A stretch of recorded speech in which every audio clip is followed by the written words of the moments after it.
Here in the heartland of Mahoning County, I've started to indulge into a long venture to where I have to walk at least 10, 12 kilometers to venture into my fishing sanctuary, where I had to gain private access from the American government right now to fish this dangerous spot. It's part of American history, tragedy, some sort of years ago.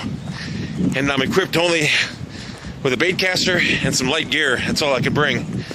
And in the heartland of Mahoning County right now, I feel it's going to be very necessary to the benefit of physiology and biology that I catch this goonch catfish that I'm looking for, that it's been known to have swallowed many humans up off this cavernous lake here that I'm venturing up to. And it's a little leery right now because a lot of dangerous animals over here, and the water's kind of high, and I have to venture across my feet on land to get to where I need to be. So it's going to take everything that I have and this small tackle gear that I have to be able to do that effectively in a time-consuming manner. As you can hear, the water is ravaging over that creek. This could be a mistake, but only time will tell. And it's about 46 degrees out right now, but nothing will deter me from getting the goonch that I so well desire.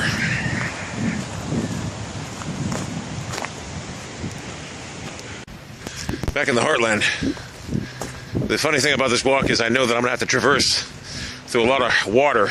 And it's like 40 degrees out right now, and I didn't bring the appropriate gear because by federal judicial bear codes, I'm not allowed to bring the proper attire to trench through these or traverse through these waters.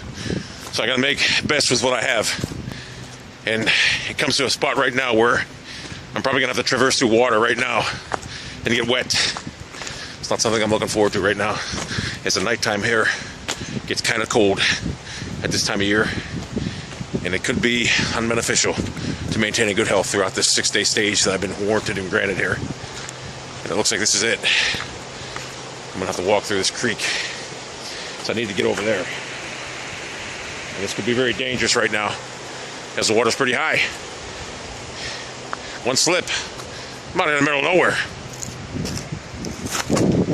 Here in the heartland, I had to sit here and rest on this fulcrum and forcade, as right now I venture and ponder on what to do next. It seems like the river has me locked apart from getting where I need to be, and it looks like there's a rough stretch of Indians up there having some type of tribal ceremony right now that I don't know if I want to venture over there and interrupt them. But I will. I won't be deterred, and I won't succumb. Right now it looks like I'm going to have to get a little wet here. I really don't want to unless I climb this little reptilian, which it looks like I'm going to have to. I'm going to try to film the reptilian as I climb it. I don't want to fall. And I just climbed the reptilian. Now the hardest part of climbing the reptilian is on the way down from the reptilian, because you never know what you're going to hit. You never know what's going to give out from the reptilian.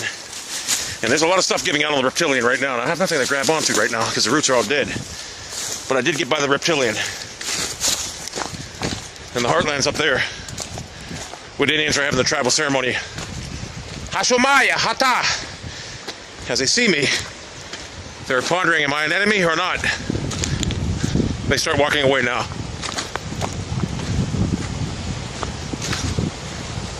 How? Hasalamahau, Hasalamahau.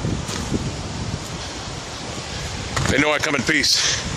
They invite me to join the war ceremony. I declined. No, I gotta get over here. Here's my way of getting across. Right here. I'll get across here. Log seems pretty sturdy. It is. I just don't want to have a fall. If it falls and I fall in, I'm dead. Be upset. And there I go. I just crossed another reptilian. We're making progress, people. As you can see, I'm hatless now.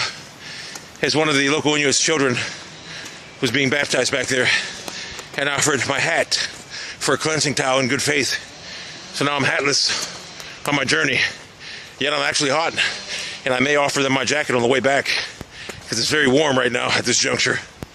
And as you can see, the cataleptic mountains and the cavernous view that I'm in right now, it's a very dangerous progression that I've just started. And the trees right now that I used to take out seem to be much thicker and sturdier.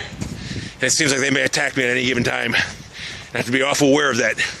With a keen intellectual instinct and interest ahead of me, I must flourish on my crusade to catch this goonch. I will not let this goonch defeat me. Nothing will deter me in my efforts to capture the goonch.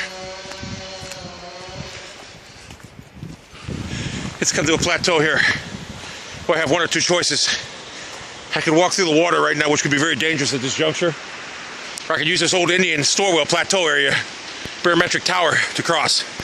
I think the tower seems to be more sufficient at this juncture. These things here were built in the late 1800s by Indians that were preserving their factures' farms on this area. As you can see, the little stone bridge was hand carved by the local Inuits back in the late 1800s. And this is something a lot of people didn't want me to do because these things have been known to collapse at any given times. But I will give you a view from above. As you see, rocks and debris are falling off the cliffs up there. But I will give you a view from above right now as the climatic factor that I make my way across. Yeah, I make my way across.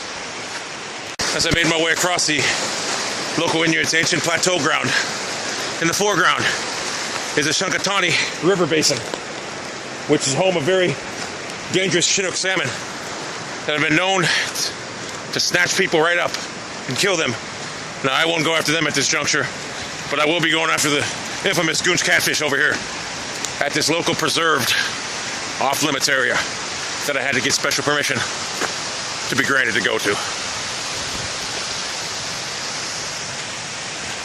As I sit here above, below the foothill of that dam up there, where the goonch have been spotted, where they've been taking local anglers' arms off, I wonder amidst myself, shall I even attempt such a dangerous stunt? Shall I climb up the side of this river basin right now, which if I fall I can untimely die, or I take a chance going up the dam over there? It's a tough choice and a slippery slope. Either way, no pun intended, I will try to see what I can do. As you can see, the Inuits weren't lying when they said this river houses the largest goonch catfish ever in the North American industries. Because as you can see, it's a mountain of powerful water that's just ready and willing to strike at any given time. And I have to be totally aware of my faculties at all times. One slip in and I could be perished for life. As I stand underneath the dam wall that houses the Great Lake Chicani, the Indians built this wall over 2,400 feet high to contain the Loch Ness Monster and ancient monsters that were supposedly living here back in the day. And if this wall happened to collapse, and I just happen to be down here, they'll be putting in my cooler a dead body. To the top of Mount Okeechobee, as you can see, one slip, it is forward for the time of death. Right now, I'm ready to look for the goonch. The heartland of this fishing hole here, the massive Chicani fishery stature. I've caught 3 fish. No, I've caught 2 of them actually. Got 2 fish and one got off. The reason one got off because I thought it was a win, but it wasn't the goonch I was looking for. At this juncture, it wasn't the goonch I was looking for. But it still was fun for an hour's worth of work. I caught 3 in the first 20 minutes. It's crazy. Now it's time to pack the gear up, head back to civilization so I can get back before the Justice Center gets a hold of me. One always has to wonder what a Platoonist Granderson feels like up close. I can just tell you right now, from visiting these old ancient Indian burial grounds before with the local Indians, they feel like a massive water destruction of power, and it powers over your body. And I gotta tell you, if this dam collapsed right now, it collapses.